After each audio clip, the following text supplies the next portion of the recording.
Welcome to the podcast. Let's talk about Healthspan. What does it mean? Unpacking the future of healthy aging. Lifespan versus healthspan, the growing gap. Between 1990 and 2019, years lost due to living in a state of ill health increased by 32%. This is projected to jump by 55% between 2004 and 2030. The growing burden of ill health has profound implications. A global health survey found that 630 out of 1,000 healthcare professionals from 20 countries believe that without a breakthrough in healthy longevity science, our healthcare systems will not be financially viable by 2030. This underscores the urgent need for strategies like precision medicine, which aims to optimize health and health span, promising not only better individual well-being, but also significant economic gains. The health span dilemma, a lack of standardized definition. In a 2025 review by Masfia et al., out of 14,551 records initially reviewed, 207 relevant articles were identified. Of those, 187 offered a definition of health span.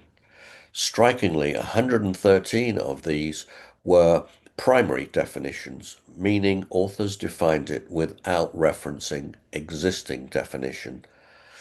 This highlights a vast diversity. Definitions varied widely, mostly describing the absence of various diseases and/or disabilities.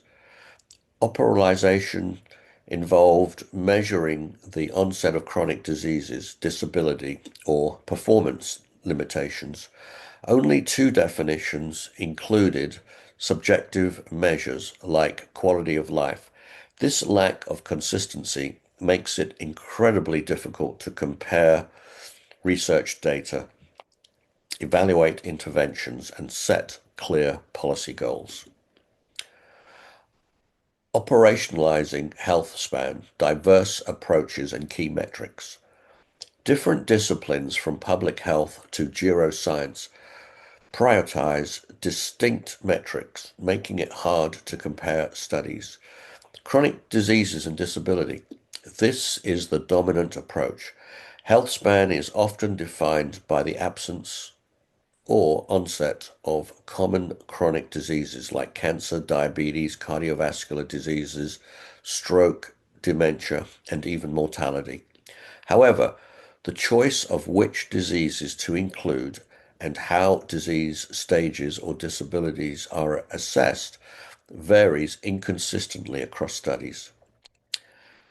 These disease-centric views might generate fear rather than empowerment, and it also doesn't align with the WHO's definition of health as a complete physical, mental, and social well-being, not merely the absence of disease.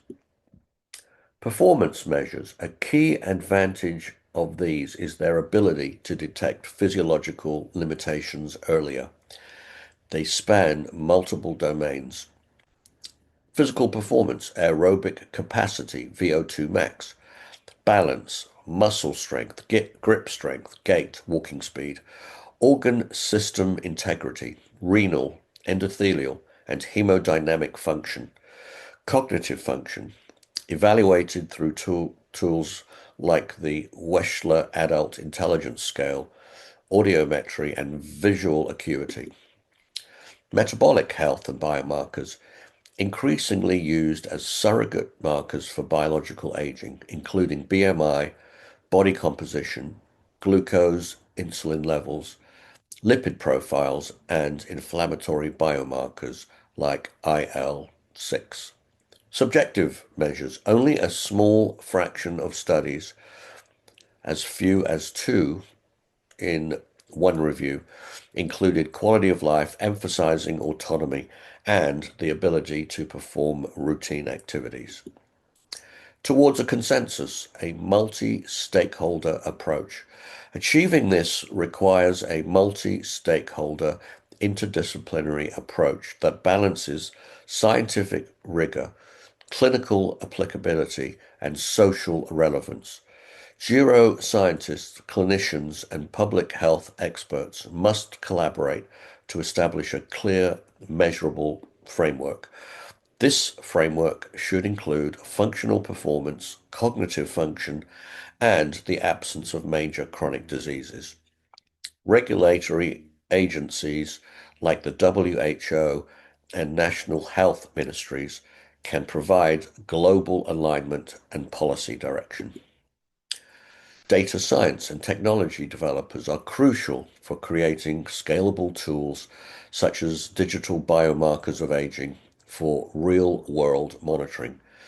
Crucially, patient advocacy groups and aging societies must be involved to ensure the definition reflects diverse lived experiences and promotes equity. This process should begin with an expert-led consensus on a core set of health span domains, followed by rigorous validation across diverse populations and longitudinal studies. Conclusion: defining the path to healthier futures. While defining health span is complex, researching a universally accepted definition is instrumental. Such a standard will guide policies and interventions aimed at promoting health span effectively, foster greater consistency and comparability in research, allowing us to truly understand what works in extending healthy years, ultimately advance the entire field of healthy longevity and its contributions to public health. I hope you found this talk interesting. Please consider buying my book, 100 Pathways to Longevity, and subscribing to this channel. Again, thank you.